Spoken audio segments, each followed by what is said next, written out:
The fact is that as long as there's been theater in America, there's been African American theater, which may come as a surprise to many people. Um, but let's understand how American theater had its beginnings.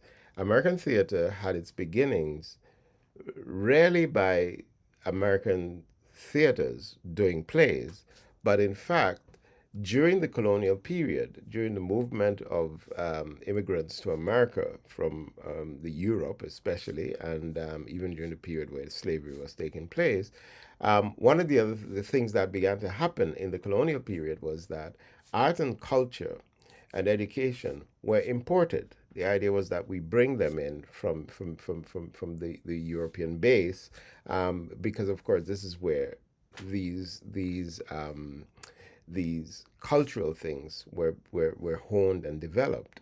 And theater is an enterprising project. So one of the things that would happen is that theater companies in England would tour the colonies. They would spend time touring the colonies to entertain the colonists. The colonists were still tied to the mother country, and they were tied to their homeland. And so they would bring elements of the old country to them, and they would entertain them. And they had incredible success touring in the New World, and developing a series of circuits that became truly important to them. What happened pretty quickly, though, was that, of course, touring became expensive. And so what began to happen is that some companies began to form themselves in America to create their own theater, and they began to do their own touring, and these were the American troubadours and the American theater. About the same time, there's interesting evidence for that.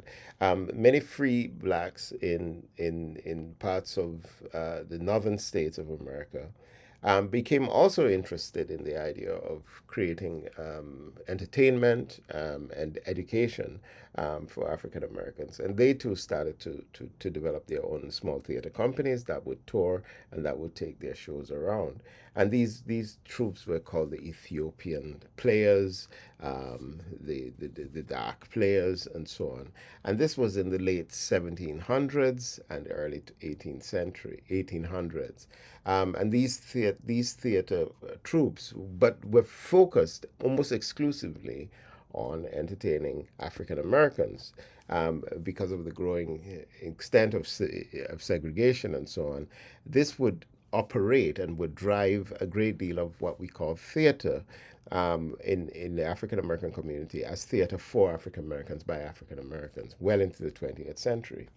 Um, and of course, we know about one of the great moments in American history is the assassination of Abraham Lincoln. Abraham Lincoln is assassinated by an actor who in a theater.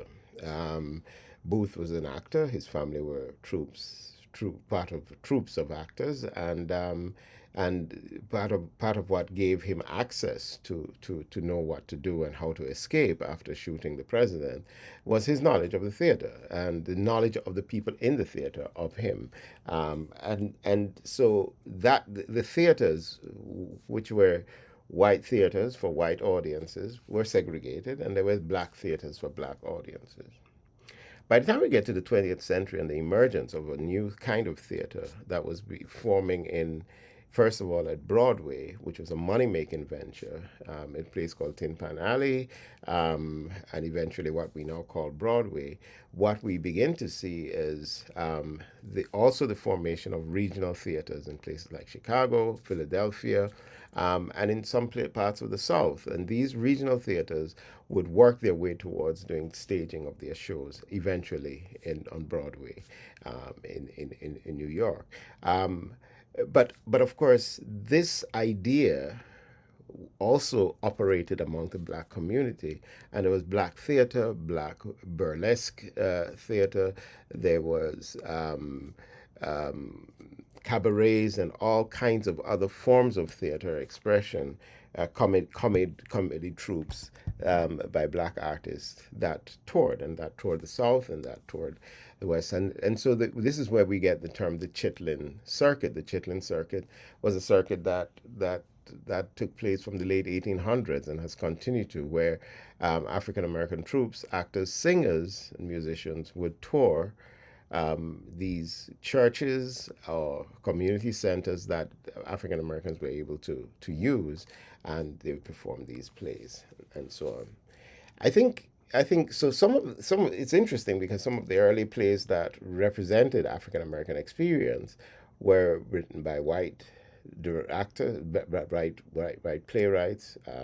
Eugene O'Neill, Emperor Jones was one of the plays that really brought to the fore in the 1920s. African American actors like Paul Robeson and other major actors began to play on Broadway for white playwrights. It would take until